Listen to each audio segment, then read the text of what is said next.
40. There we go. Okay. Sorry for drinking drink. Over to Rabbi Shindler. Right, I'm just going to hand these out. I made about 15 copies. They might have been under ambitious, I don't know. But hopefully there'll be enough for everyone. If not, then some of you can share between you.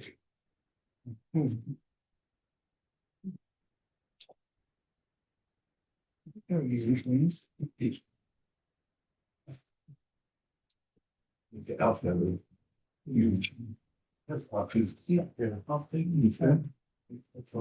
thought it was quite apt actually for the day that Rabbi's son was doing halachot on Birchos Torah, which of course Birchos Torah, the blessings on the Torah, is potentially, besides for Birchos Hamazon, benching itself, which is a blessing which is d'oraisa, it's biblically ordained.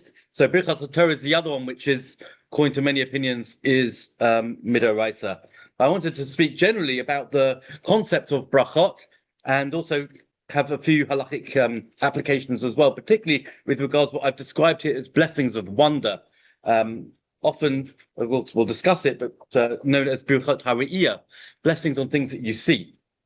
I want to begin with a rather enigmatic Gemara in Bava Kama, which really I'm going to spend the rest of the shir unpacking what this means. The Gemara in Bava Kama, Lamed Amud Aleph, says, Amar Rav Yehuda, you can use the source sheets or not.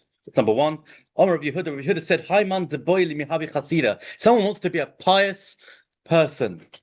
Wow, that's a great introduction. What do you need to do? So there's three opinions, if you like, in the Gemara. The first one is Lekayim mili de nazikin. You've got to fulfill the words of nazikin, of damages, which of course this is placed in Bava Kama, that's why it's here.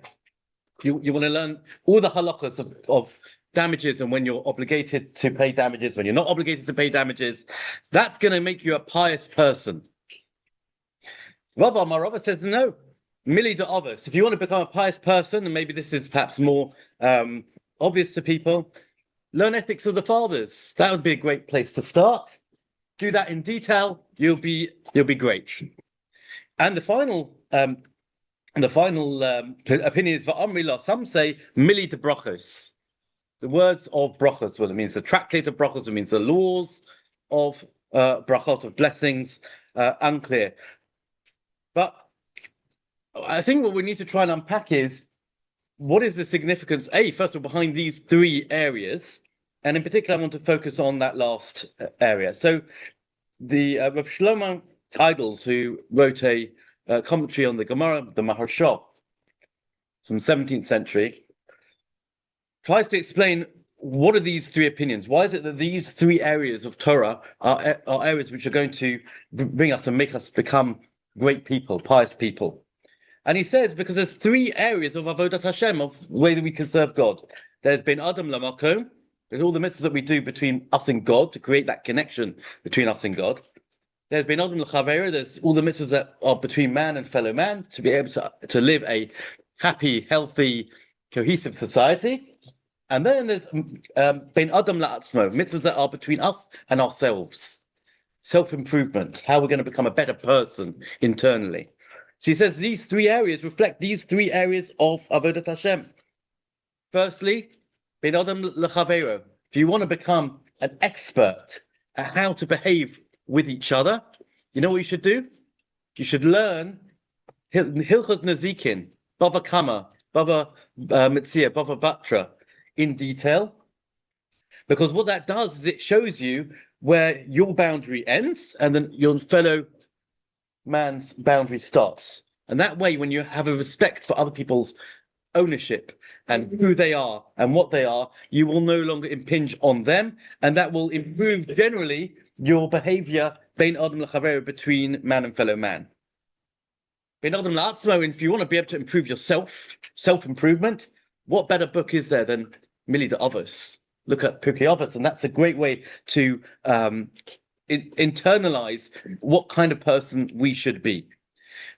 If you want to improve bein adam l'makom, your connection with Hashem, with the mitzvahs related to us and Hashem, what better way to do it than to study the words of brachot, understand all the different laws around the blessings. Now, if I would have asked you which area of Torah would be an area to focus on in terms of between improvement of us, our connection with God. You may have said prayer. You may have said, maybe the benching. Maybe you said Torah learning. All of those things, if you were to excel at those things, you're going to inevitably come closer to Hashem. But here you choose this milli de brachos. If you want to know how to get close to Hashem, get your blessings in order. What do we want to understand why that is? So first of all, I want to point you out to source number 2. And those of you who are very got keen eyes, you'll notice there's 2 source number 2s. That's a complete mistake. Although it does have a lot of logic because it's really 2a and 2b. They're both from the same Gemara, just a little bit apart from each other. And the first statement in the Gemara and Brachot is, man is not allowed, prohibited, to benefit from this world without making a blessing first. And he says even stronger than that, anyone who benefits from this world without making a bracha first, it's as if they desecrated or misused holy artifacts in the temple. And then that's reflected again in the second source over the page on 35b, where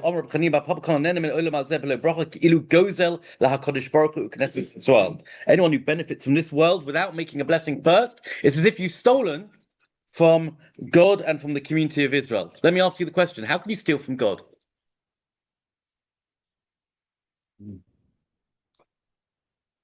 No one knows how you can steal from God. It's impossible. Everything is Hashem's. Doesn't matter what you do. You take an apple. Let's say you don't make a bracha, and you eat the apple. Is the apple still Hashem's? Yeah, it's not like if I were to steal something from you, I've taken something away from you that you no longer have. You can't take anything away from Hashem. It's like taking without permission. But taking without permission, by the way, is theft. Right. So we have a theological question here: how can you steal from Hashem? Which is why I think Rashi on the spot doesn't say that you've stolen from Hashem. When it uses the term stealing here, it means gozel es habracha. You've stolen the blessing from Hashem. Now, stealing the blessing, we need to understand. But at least that's not stealing an item. It's something else that you're taking away. Now, the focus of what I wanted to look at today is there's really 3 types of brachot. What kind of things do we make a blessing on? First of all, food. Okay, they're called birchos hanenen. They're blessings on things that we have benefit from, which I think is what the Gemara Brachos was referring to. What else? Excellent. We'll come down. Excellent. Blessing on a rainbow, for example. What is a blessing on the rainbow? You're not going to eat the rainbow. You're not even getting benefit from the rainbow. Interestingly enough, seeing is not considered benefit. You can get benefit by smelling nice spices or eating, but seeing is not. We're going to see in a moment is not considered having benefit. So you can have what's called birchas hara'iyah, blessings on things you see, and of course the third one is blessings on the mitzvahs. Right before you do a mitzvah, you make a bracha on the lulav, etc. So these are the 3 areas. We'll see how the Rambam describes them in a minute.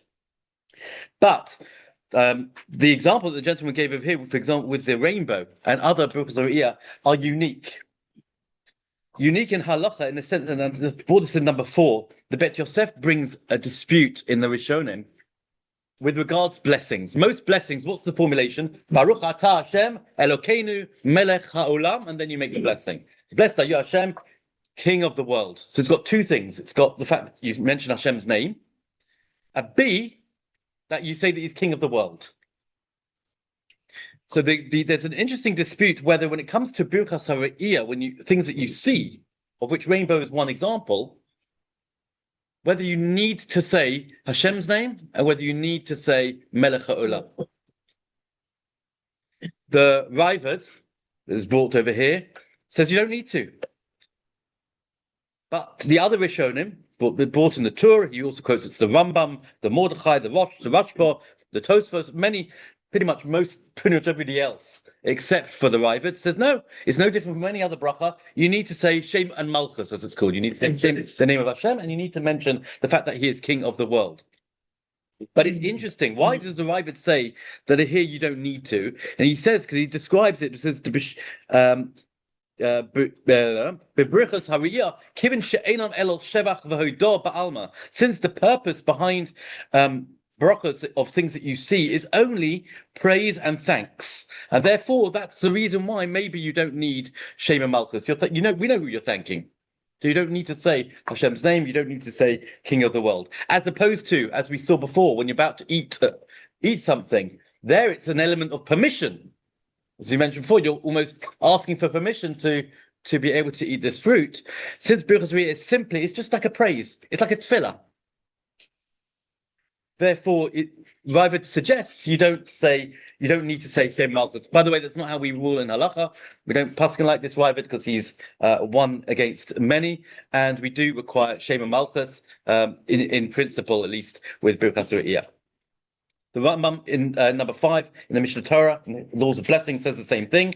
He brings the 3 categories of mitzvot, and he says in the 3rd category, blessings recited as expressions of praise and thanks to God, and as a means of petition, so that we will always remember the Creator and fear Him. The reason why we have this 3rd category of blessings of wonder is because we want to have Hashem in our mind all the time. Okay. What else is different about these blessings? There was one blessing that we had quite recently that was very unique. We had it. Neither you nor I had it, unless you happened to be in Golders Green at the time.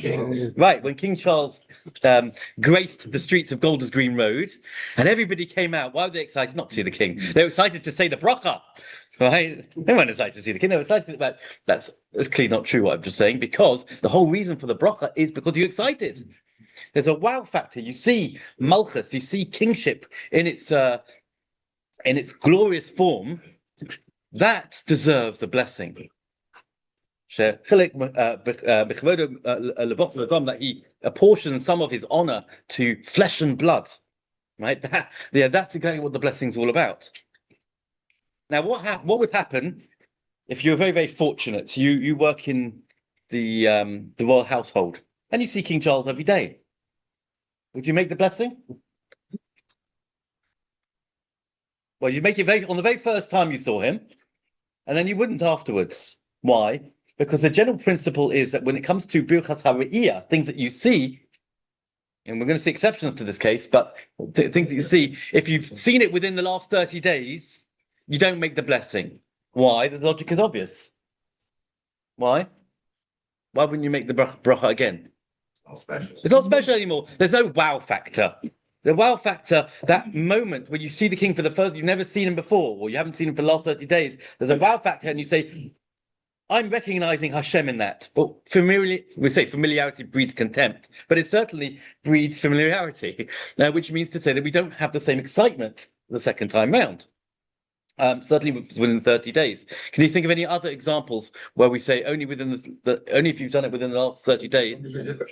Cemetery, absolutely. We always say it. I always say it's not really exciting. Well, yeah, in that case, it's not excitement, absolutely. But there is. It's about seeing Kivros Yisrael. It's about seeing burial places of Jews, and there's something very, very special about that. So there is, well, you might not call it excitement, though it definitely has an impact. And I think that's really important. I always joke because often the rabbi gets up there, sort of me, and say, we're going to now say the following blessing for those who haven't been to cemetery for 30 days. I'll say it on behalf of everybody, and I'm usually the least qualified person to say that because sometimes I've been there multiple times in one day. But that's a different story. So there again, if you've been there for the last 30 days, you don't do it because you've lost that impact. What happens if you were to see a different king? King Charles in the morning, and I don't know, you went to you saw the Dutch king? Dutch king? Huh? King Kong. King Kong, yeah. I don't know if he counts. You saw another monarch. Would you say the bracha? What do you say? The answer is yeah, because again, there's a different wow factor seeing a different king. Each person's unique. What about Donald Trump? Well, that's a good question. Not fair. Look, people ask questions whether the monarchy today counts for this blessing as well, because they don't really have power of life and death. Others say he has got power for clemency, and therefore that's enough. Nevertheless, the people in Golders Green didn't seem to be too bothered by that, so they were doing it. You could do it also without shame and Malchus without God's name, and then you've kind of covered. But yeah, so the Mishnah Berurah points out over here that that the law in Shulchan Aruch only applies when he sees the same king. But if he sees a different king, he needs to make another blessing. Interesting, when it comes to a cemetery, what happens if you're in Bushy one day and then you're in Waltham Abbey another day? Is that considered a different cemetery you should make? That's not within 30-day period. That's already a machlokas. That's a dispute. That's already a dispute that's brought over here. And the Mishnah Berurah brings the two different opinions, whether that's the case. Now, there are certain blessings on things that you see that don't have this 30-day wait. Give an example. A rainbow.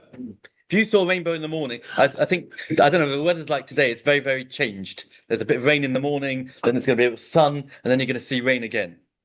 Now, it's quite feasible that you're going to see a rainbow in the morning, there'll be a break, and then you're going to see another rainbow in the afternoon. Would you make the bracha again?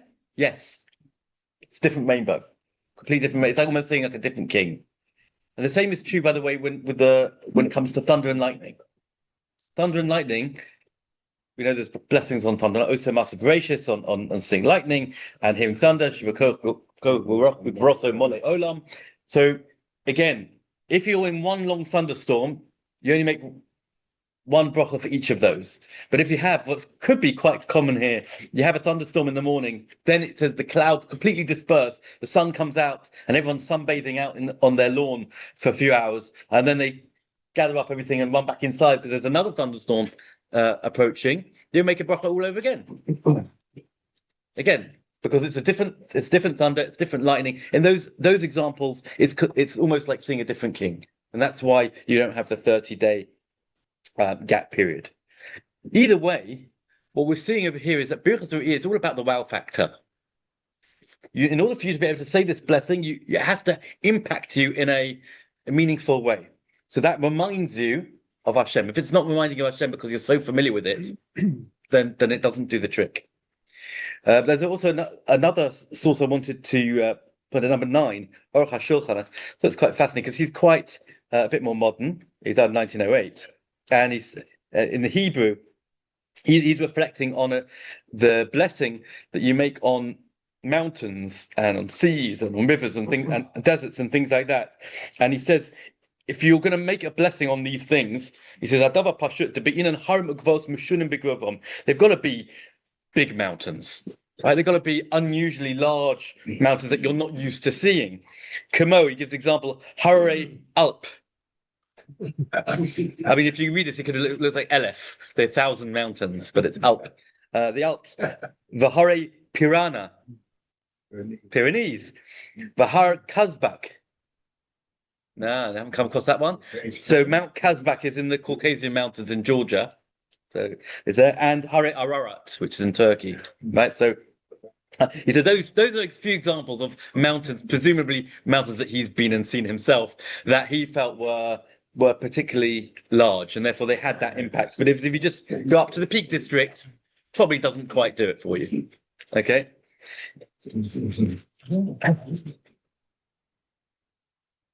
Okay, just to I want to kind of finish off and speak around the principle of brachot. If you turn over to number 10, you'll see something which may be halachot's familiar. It's actually brought in Shulchan Aruch. It comes from a Gemara Menachet. It says that Rabbi Meir would say, one is obligated to make 100 blessings every single day. And you might think, wow, that's quite ambitious. Well, if you attend Shacharit Mincha Ma'ariv, and you daven 3 times a day, so that already counts for a good number of those blessings. So you're already quite doing well. It's then assuming that you want to eat something at some point during the day, right? A few times, maybe breakfast, lunch, supper. So that's already another handful of brachas. And then, of course, we all go to the toilet, and there's this blessing of Asher Yatzar to say when you leave the toilet. Once you've done all of those, you've pretty much well covered on a weekday. The Gemara then says, what do you do on a Shabbos or Yom Tov? Because Shabbos and Yom Tov, Shemon Esrei is much shorter and there aren't as many blessings. So you've now got a shortfall of blessings in your counting. So it says in those scenarios, make sure you're eating nice sweet fruits, maybe smelling some spices during the day to add to your quota. There are people who do a little checklist of their blessings. I don't know too many people who do that, but again, in most part, we're kind of counter. But what is this idea? Why do we need 100 blessings every single day? Why is that so significant? I think the answer really lies in understanding what blessings are there to do. The Maharal writes, when we talk about, for example, eating a blessing on a fruit, it's not that we're asking Hashem permission. Otherwise I'm taking something from Hashem. This apple's really his, doesn't really belong to me, even though I pay for it in the supermarket. It doesn't really belong to me. It belongs to Hashem, and it's only courteous for me to acknowledge Hashem before I eat it. Otherwise, I'm stealing. But that's what the Gemara seems to say. So that's not the pshat, that's not the understanding. He says, every time you make a blessing, what you're doing is you're aligning something in this world with its ultimate purpose, with creation. That means to say, this apple was put here for a reason. It was there to fuel my energy. My energy is going for what? To service Hashem. It's there to enable me to be the greatest servant to Hashem that I can be. When I take a moment before I eat the apple and I make the bracha, what I'm essentially doing is I'm saying, I'm acknowledging in this moment that you, Hashem, have put this apple for a particular reason, and I want to align myself with that purpose of the world. And every time we do that, we transform our actions from something which is very physical, very mundane, and very limited to something that's infinite. Because we've now given something in Hashem's world an infinite purpose. That's really what blessings are doing. That's no different from when you make a bracha on a mitzvah. You don't want it to just be a mundane mitzvah. The bracha is there to give you focus, to say that when I shake this lulav, this is not just me having a little bit of fun with a palm branch, but actually this serves the ultimate purpose that Hashem wants. That's why he's commanded it to me. And similarly, when I see something beautiful, or something that gives me that wow factor, it reminds me Hashem is running the world. All of these wonderful things that we experience are there as reminders to ensure that we are aligned with the ultimate purpose, which is to connect with Hashem. I think that kind of very beautifully brings us back to the original Gemara. First of all, that explains why there's an idea of having 100 blessings a day. Why would you want to fill your day with blessings? Because these are touch points throughout the whole day, which tefillah can't supply. Tefillah can only supply 3 touch points in a day for you to connect with Hashem. Learning Torah, again, depending on how often you're learning Torah, that's their touch points through the day. Blessings, you experience them throughout your day. Every time you go to the toilet, every time you eat, every time you see something wonderful, that's a way to connect to Hashem. So they are throughout your day. I think that's the reason why the Gemara in Bava Kama specifically labels Mili de Brachos. If you want to connect to Hashem in a meaningful way, get your brachos in order. Learn all the different laws. Make them something that's really part of you. That's part of your vernacular. Every however many minutes it is, there's another experience which reminds you who's running the world. That's 100 connectors to Hashem every single day, and that's even without your tefillah.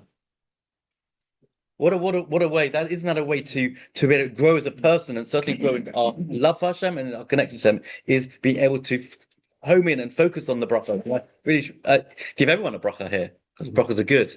That we should be able to align everything that this is our purpose in the world, is to be able to transform Olam Hazeh, this world, into something that's more infinite and something that's more meaningful. Brachas are a great way to be able to achieve that. Sure. So, thank you very much. Thank you very much.